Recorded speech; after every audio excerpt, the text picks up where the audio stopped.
Yo, bareng lagi denganku Zaido Robin.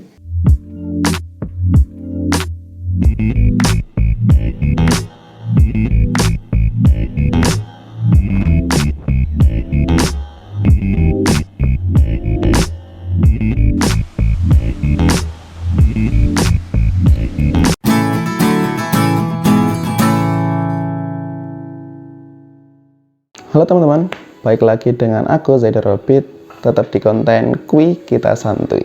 Nah, untuk hari ini udah jam berapa ya? Jam 5 ya, jam 5 lebih ya, udah habis subuh. Rencananya aku akan main ke Pamekasan Madura, jadi ya agak jauh ya jarak antara di Kediri ke Madura itu. Kalau dilihat di Google Maps sih, gambarnya sekitar 200 km ya. Itu setara atau bahkan lebih jauh daripada Kediri di Solo. Mau apa kesan nanti? Ya jadi kan aku mungkin salah satu organisasi itu yang ngikutin sekarang lagi ada rapat koordinasi bidang. Jadi bidangku khususnya yang aku aktif di sana itu lagi ada rapat gitu. Nah, rapat di sana nanti nggak cuma rapat biasanya, jadi kita juga biasanya juga ada main-main atau rekreasi kemana gitu, atau travelingnya nanti kita nggak tahu mau kemana ya, soalnya kan juga menyesuaikan waktunya juga, selesainya kapan, kemudian jamnya jam berapa selesainya, harinya hari apa gitu. Soalnya hari ini kan hari Sabtu, kemungkinan nanti sore atau siang baru sampai di Pamekasan dan baru mulai rapat. Nah, kalau rapatnya selesai besok siang berarti bisa destinasi yang sekiranya outdoor pun juga masih bisa, tapi kalau malam kan agak sulit ya, mungkin ada destinasi yang entah itu makan atau gimana gitu. Nah, jadi mau keseruannya nanti nonton aja videonya lengkapnya gimana, keseruan buat ke Pamekasan Madura.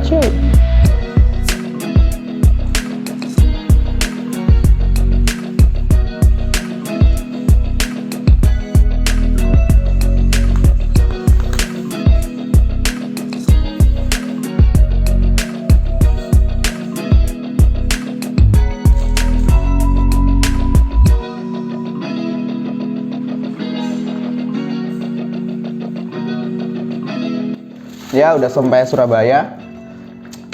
Tadi berangkat jadinya naik motor ya. Nyampe Surabaya jam 12 lebih sedikit. Untuk rinciannya nanti bakal habis apa aja di perjalanan sampai Pamekasan, sampai juga balik nanti ke Kediri juga. Akan rincian di akhir video. Langsung guys. Oh ya, Surabaya ngapain? Nih barengin bocil-bocil. Halo guys. Barengin bocil-bocil. Akhirnya bareng dari Surabaya nanti buat ke Pamekasan naik motor. Ciao.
Ya sekarang udah hari Senin tanggal 18 dan ternyata rapatnya tidak selesai seperti yang diharapkan ya. Awalnya kan rencana kalau bisa minggu siang selesai, nyatanya sampai malam. Jadi semalam sampai malam akhirnya nggak ada agenda buat yang bisa ada traveling, adanya rekreasi ternyata nggak jadi gitu. Nah nanti rencananya karena ada agenda juga di Bangkalan, jadi kita akan balik dari Pamekasan lewat Sampang kemudian Bangkalan, mau main ke Bukit Jedih gitu. Ya mau gimana lagi ya, sekarang udah jam 4.27 hari Senin tanggal 18, masih di Pamekasan, nanti perjalanan balik ke Bangkalan dan mainnya ke sana. Langsung aja ya, nggak ada sebuah apa ya di luar rencana lah. Jadi kalau tadi rencananya main ke Pamekasan, akhirnya mainnya ke Bangkalan aja. Yang penting satu Madura mas ya. Ciao.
Oke, waktunya audit ya. Jadi di konten kui kita santuy nanti kedepannya juga bakal ada di akhir video seperti itu. Kali ini adalah audit pengeluaran selama aku traveling kemana, kemudian kita audit bersama apa aja pengeluarannya, biar nanti teman-teman juga bisa merasakan dan juga memplanning ketika mau traveling sama dengan apa yang aku lakukan, itu kira-kira keluar berapa gitu. Oke, untuk udah tulis sekarang ya catatannya apa aja pengeluaran yang udah aku keluarin waktu traveling kemarin di Pamekasan gitu. Untuk pertama ya, itu yang paling penting karena kemarin aku naik motor, jadi adalah bensin ya. Yang paling banyak pengeluaran kemarin itu adalah bensin. Nah di sini bensin itu kita bagi per hari ya, jadi ada Sabtu, Minggu, sama Senin. Di Sabtu itu bensin pertama aku habis di Surabaya. Jadi waktu kemarin berhenti di Surabaya jemput teman-teman itu, aku habis bensin 20.000 buat perjalanan menuju ke Madura gitu. Kemudian di Surabaya juga aku sempat makan ya, tapi nanti makan dihitung nantilah. Kita hitung bensinnya dulu sekarang. Jadi bensin pertama itu 20.000 di Surabaya. Kemudian bensin kedua isi lagi ketika perjalanan dari Surabaya menuju Pamekasan itu lewat Sampang. Di Sampang juga ngisi 23.000 teman-teman. Nah di hari kedua karena kita di Pamekasan stay rapat cukup lama ya, bermalam-malam gitu. Ya nggak bermalam-malam sih, cuman 2 malam sih, malam Ahad sama malam Senin gitu. Jadi nggak keluar uang buat bensin. Nah untuk hari Senin karena kita perjalanan ke Bangkalan ya, buat ke aku mengunjungi salah satu pondok almarhum Yai Dhofir. Kemudian juga habis bensin itu ngisi di Sampang juga. Jadi Sampang perbatasan sama Pamekasan, dekat Pamekasan situ ngisi 20.000 buat ngefullin perjalanan ke Bangkalan niatnya. Nah ternyata bensinnya kalau pulang itu cukup awet ya, di sini cuma 2 kali ngisi dan besarannya itu lebih kecil daripada saat ngisi berangkat gitu. Kemudian yang kedua ngisi itu di Mojowarno. Mojowarno itu perbatasan antara Jombang dengan Kabupaten Kediri. Jadi di Jombang sana ngisi lagi cuma 10.000 gitu. Itu udah bisa sampai pulang. Pengeluaran yang pertama bensin ya. Kemudian pengeluaran yang kedua itu makan. Untuk makan ini per hari lagi ya, di hari Sabtu kan berangkat siang ya, dari Kediri berangkat siang, makan 15.000 itu di Surabaya ya. Waktu aku berhenti jemput teman-teman itu aku makan. Nah awalnya ini aku nyarinya itu Padang murah teman-teman. Ternyata di Jalan Pandigiling, kalau teman-teman tahu Surabaya, di Jalan Pandigiling dulu tuh seingatku ada Padang murah. Ternyata nggak dapat. Nah kalau teman-teman Surabaya ada yang nonton video ini, coba komen ya, apa di Pandigiling itu masih ada Padang murah. Nah kalau ada di mana gitu. Nah nanti waktu aku ke Surabaya biar bisa kesana lagi mengunjungi Padang murah, biar pengeluaranku lebih sedikit lagi gitu kan. Karena pengen banget makan Padang, akhirnya ya beli Padang biasa gitu. Itu habisnya 15.000 dengan lauk ayam gitu. Nah makan lagi itu di Pamekasan. Makan kedua ya, di hari pertama itu hari Sabtu itu di Pamekasan malam. Nah karena malam itu ketemu dengan keluarga besar dari organisasiku, jadi kita ditraktir makan di kafe juga. Di awal video tadi kan udah ada ya, gimana sih kita di kafe gitu makan-makan ya, santai-santai lah pertama ketemu sebelum merapat itu free ya. Jadi aku ngitungnya free karena kita ditraktir gitu, makannya juga enak gitu. Kemudian hari kedua untuk rapat ini karena kita di Pamekasan juga ya, seperti yang aku bilang tadi, untuk makan itu ditanggung sama organisasi gitu. Jadi selama rapat kita nggak ngeluarin duit sama sekali. Jadi makan hari kedua free. Nah malah yang keluar duit itu hari kedua itu justru listrik. Nggak tahu kenapa, mungkin ya karena waktunya aja udah ya. Waktu hari kedua itu kantor yang buat rapat itu listriknya habis. Jadi aku yang ngisi itu aku habisnya 20.000 aja, cuman ngisi sementara aja karena besoknya udah Senin dan jam kerja atau hari kerja itu sama teman-teman kantor bisa diisi lagi. Nah untuk hari terakhir hari Senin pagi itu kan kita rencana pulang kan, jadi karena pagi itu kita nunggu makannya agak siangan gitu kan, kita jam 7 berangkat dari Pamekasan, kemudian niat ke mana, ke Bangkalan. Itu kita nggak makan dulu, sampai Bangkalan kan jam 10. Nah kemudian dijamu sama pihak pondok sama anaknya Yai Dhofir, pokoknya anaknya almarhum Yai Dhofir. Itu kita dijamu makan sarapan ya, makan enak lah, makan katanya ayam khas Madura gitu. Itu free jadi paginya. Nah kemudian dari pondok itu ternyata lokasi pondoknya sangat dekat banget sama wisata di Bukit Jedih ya, di Bukit Jedih di Madura itu. Nggak sampai 5 menit sih kayaknya, ada jalan tembusan juga, jadi deket banget, sangat deket banget ternyata pondoknya sama di wisatanya itu. Nah untuk wisatanya sendiri, di pertengahan video kan juga udah ada ya, aku fotoin tiket-tiketnya. Jadi waktu masuk itu kita kena 10.000, itu untuk masuk ke kawasan pertambangan kapurnya itu masuknya 10.000. Jadi itu cuma area tambangnya ya. Di area tambang nanti ada istilahnya danau buatan dari pihak swasta sana, itu dikenain lagi 5.000 untuk masuk ke sana. Jadi totalnya untuk wisata 15.000 gitu. Reviewnya untuk wisata gimana ya? Dulu ini kan cukup wisata yang baru ya teman-teman ya. Aku ketika ngelihat di Instagram maupun di beberapa sosmed teman-teman yang udah pernah ke sana gitu, udah pasang ekspektasi yang tinggi karena memang cukup bagus dan untuk foto-foto juga bagus gitu tuh. Nyatanya waktu ke sana udah nggak putih lagi, kan terkenal dengan putihnya gitu ya. Yang putih paling yang masih kawasan yang memang lagi ditambang gitu, tapi kawasan yang danau itu lumutan kayaknya, mungkin karena cuacanya hujan juga ya, jadinya kesannya agak nggak terurus gitu. Dan kita kesana pun juga sangat sepi, banget sepi. Teman-teman orang-orang tambang aja, palingan yang wisata ya cuman kita aja, aku sama 2 temanku gitu. Jadi kalau bagus enggaknya ada poin plus minusnya sih kalau saat kayak gini kondisi masih PSBB dan COVID di Jawa Timur kan, Jawa Bali kan. Mungkin poin plusnya kalau ke sana saat ini itu enaknya sepi, karena sepi jadinya nggak tahu ya sebelumnya apa memang motor bisa masuk sampai ke dalam, karena kemarin aku motorku sama motor temanku bisa masuk sampai ke dalam gitu, dan itu seru sih. Jadi masuk ke goa-goa itu pakai motor gitu, sampai muterin danaunya pakai motor, itu seru, memang seru. Jadi kalau memang sepi kayak gini itu bisa dilakukan sih. Nanti nggak tahu lagi kalau teman-teman mungkin yang pernah ke Bukit Jedih waktu rame-rame dulu, waktu masih tren, gimana? Apakah motor juga boleh, kendaraan boleh masuk ke area danau itu atau enggak? Komen di bawah ya. Itu sih, jadi total pengeluaran ya setelah dihitung-hitung totalnya adalah Rp123.000.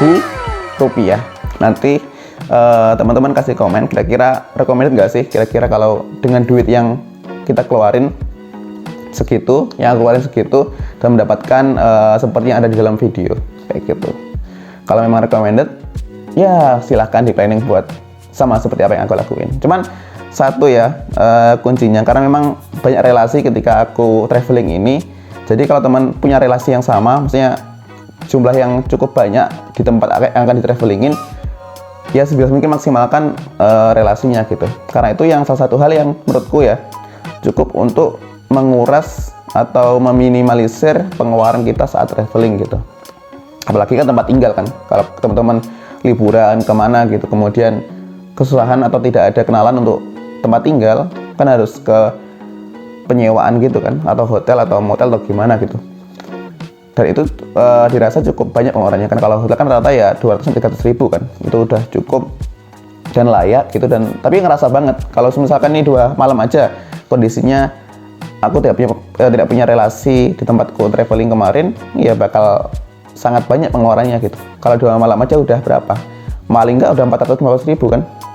Jadi yang paling pertama menurutku adalah teman-teman pastikan dulu, koreksi dulu kalau mau kemana, apakah ada relasi atau enggak. Kalau memang ada relasi dimaksimalkan aja gitu. Bukan maksud untuk jadi beban ya, jadi beban orang lain, bukan. Tapi kalau misalkan orang itu pun yang istilahnya relasi kita yang membantu kita di tempat kita traveling, kemudian juga akan traveling ke tempat kita domisili, kan juga bakal ngebantu balik gitu kan. Jadi menurutku sah-sah saja kalau teman-teman mau memaksimalkan relasi gitu. Ya mungkin itu sih. Kalau memang dirasa bermanfaat, jangan lupa ya untuk like dan share ke temanmu jika dirasa video ini bermanfaat. Jangan lupa subscribe dan nyalain lonceng notifikasinya. Rekomendasi mau kemana? Jangan lupa tulis di komen mau kemana kira-kira biar aku coba traveling kemana gitu. Itu aja sih mungkin. Terima kasih teman-teman, sampai jumpa di video kuis selanjutnya.